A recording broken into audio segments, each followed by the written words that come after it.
মুক্তিযোদ্ধার সন্তান না চাকরি পাবে না তো সেসব ওই রাজাকারের বাচ্চার চাকরি পাবে না।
সালে জুলাই অভ্যুত্থানের পর তখন জ্যানজি নামে একটা জেনারেশন ছিল, দিন দুনিয়া নিয়ে ছিল না কোনো খবর, কিছু পড়াশোনার পাশাপাশি নিজেদেরকে নিয়ে পড়ে থাকতো সারাদিন। কেউ কেউ আবার ডুবে থাকতো মোবাইল গেমসে।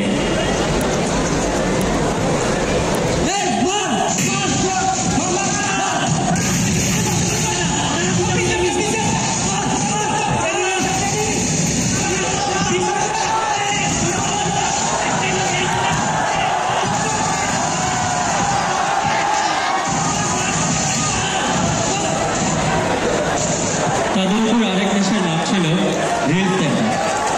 কে কি দেখে আর দেখতে দেখতে কোথায় জেগে পড়ে তা বলা মুশকিল।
সব হারিয়েছে, আমি তো জানি।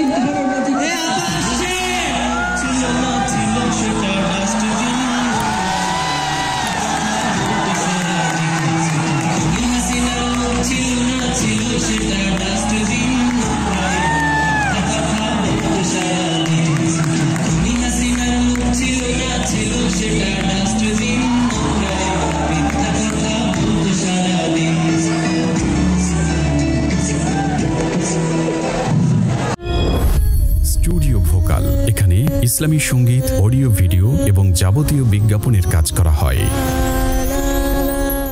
আরে কি অবস্থা সবার? আলহামদুলিল্লাহ আপা। কেমন আছেন আপনারা? ভালো। কি অবস্থা, ভালো আছো? জি আপা। এই সবাই কি পূর্বাচল ফ্ল্যাটটা পেয়েছো? না না আপা। কি বলছো, পাইনি কেন? খাইছে আপা, সত্যি খাচ্ছ? আসতে বলো, সবাই তো শুনে ফেলবে। সমস্যা নেই, পেয়ে যাবে, দিয়ে দেও, কিন্তু ওরা কিন্তু আমারই লোক। আপা, আমার একটা প্রশ্ন ছিল। বলো। দেশে যে কোটা প্রথা বিরোধ আন্দোলন হচ্ছে, এই আন্দোলনে যে এত মানুষ মারা গেল, এটা নিয়ে আপনি কি বলবেন? দাঁড়াও, কি বললে? মানুষ মারা গেল? সত্যি কথা বলতে গেলে কারণ মৃত্যুর কথা শুনলে আমার কি যে আনন্দ লাগে। সরি, আসলে আমি বলতে চেয়েছিলাম কারণ মৃত্যুর কথা শুনলে আমার ভেতর বেদনার অনুভূতি প্রকাশ পায়। আর বারবার শুধু মনে হয় ওরা আমার বাবাকে মেরেছে, ওরা আমার মাকে মেরেছে, ওরা আমার ছোট ভাই রাসেলকে মেরেছে। স্বজন হারানোর কি বেদনা, স্বজন হারানোর কি বেদনা আমার দিকে ভালো কে জানে।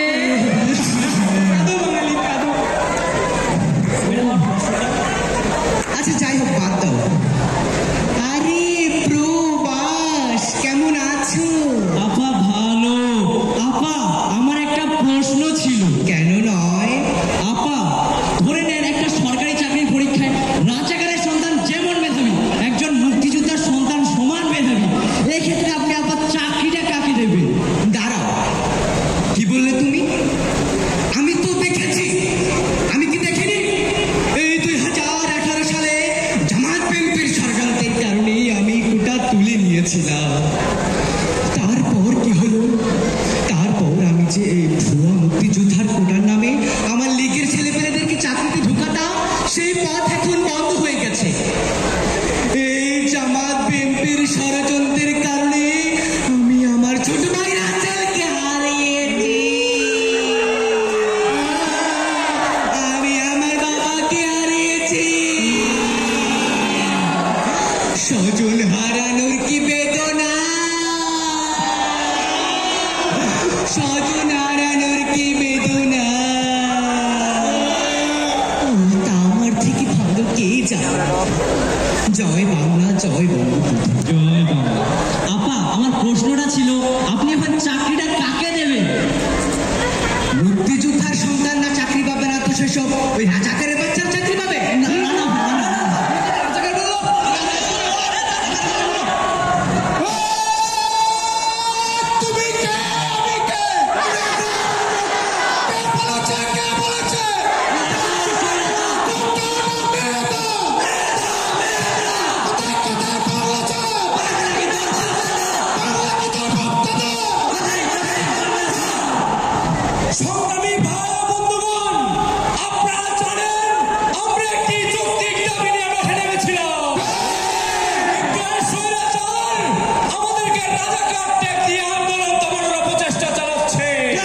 মন্ডলী, কুমিল্লাতে হয়েছে লাল টুকটুকে টকটকে কচি টমেটোর বাঙ্গার ফলন।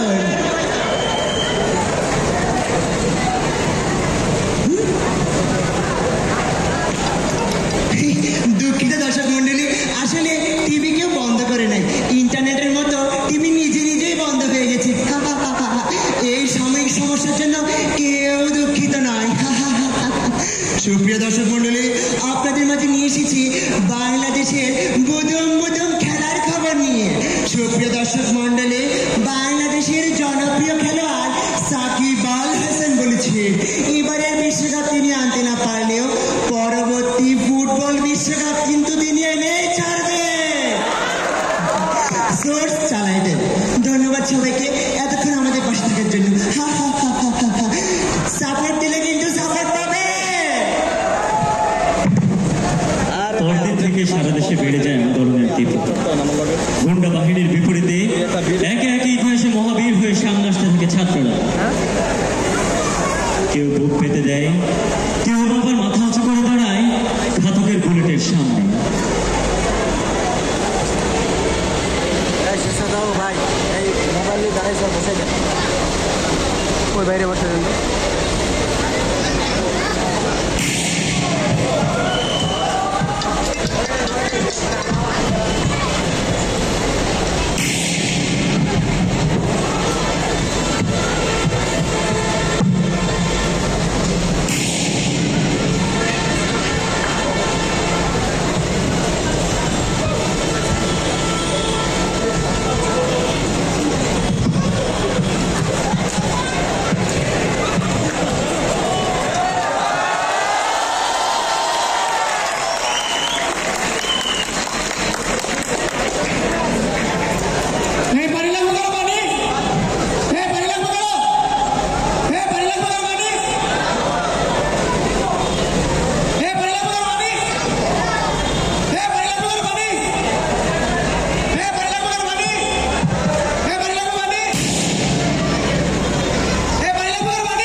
এই আন্দোলনে প্রথম দিকে নেতৃত্ব দেয় পাবলিক বিশ্ববিদ্যালয়ের ছাত্ররা।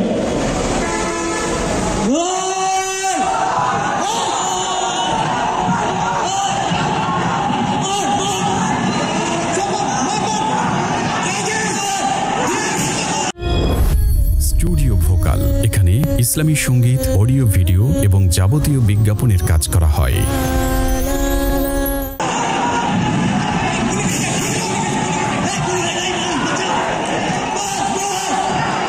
পাবলিকের ছাত্ররা মার খাবার পর দলগুলো সবাই যখন ভাবে এই বুঝে আন্দোলনের শেষ, ঠিক তখন নেমে আসে প্রাইভেট ভার্সিটির ছাত্ররা।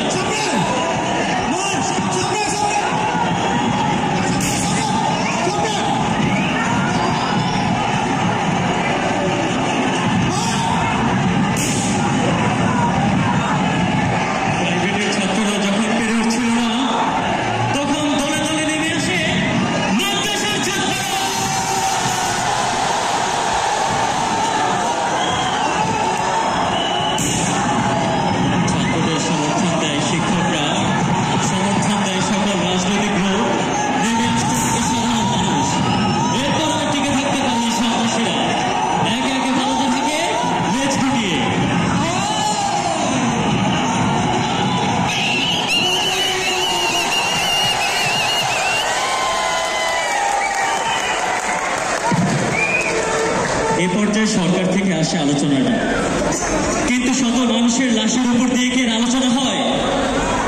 গণভবনে না গিয়ে ছাত্ররা জড়ো হতে থাকে কেন্দ্রীয় শহীদ মিনারে, শত কণ্ঠে গিয়ে ওঠে দেশপ্রেমের গান।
পরশুদিন হবে ঢাকা অভিমুখী সারা দেশ থেকে লং মার্চ, কিন্তু এর কিছুক্ষণ পরেই আসে এক ঐতিহাসিক সিদ্ধান্ত। পরশু নয়, পরিস্থিতি বিবেচনায় কালই হবে লং মার্চ। অপ্রস্তুত বা প্রস্তুত, যে যে অবস্থায় ছিল রওনা দিতে বলা হয় ঢাকার দিকে। এই রাত যেন এক ইতিহাসের সাক্ষী। স্বপ্নতরুণ চোখগুলোতে নেই ঘুম, একদিকে যেমন আতঙ্ক, তেমনি আরেকদিকে এক নতুন শুভেচ্ছা দিকের অপেক্ষা। জেগে উঠতে থাকে সরকারি গুজব সমাজ। কালকে ঢাকায় আসিস, 7 মিনিটে ক্লিয়ার করে দেবো। সহমত ভাই। আরে ভাই দেখিস, সেনাবাহিনী একটু গুলি করবো, যে কোনো সময় গুলি করতে পারে। সহমত ভাই। কালকে পিস্তল, রামদা, যেটা পাবি সবকিছু নিয়ে বাইরে করবি। সামনে যেটা পাবি একবারে ক্লাস করে দিবি। ঠিক হয়ে যায়। হ্যাঁ, 10টা 20টা আন্দোলন একেবারে ঠান্ডা। ঠিক। 5 আগস্ট রাত শেষে শুভেচ্ছা দিতে হয়, কিন্তু কেউ জানে না এটা বাংলাদেশের সত্যিকারের শুভেচ্ছা দিক কিনা।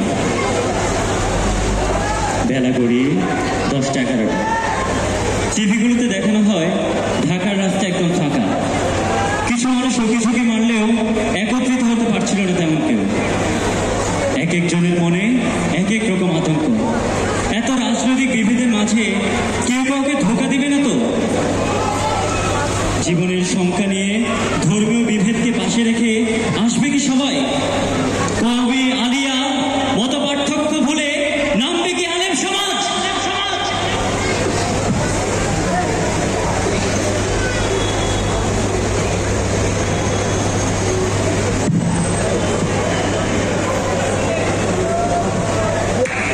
আমরা যাব, কেউ যাক না যাক, আমরা মাঠে নামবো। আজ হয় বিজয়, আর না হয় মৃত্যু। এই দেশটা তো আমাদের একার নয়।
সাই যে পথে শহীদ মুগ্ধ সাই সেই পথ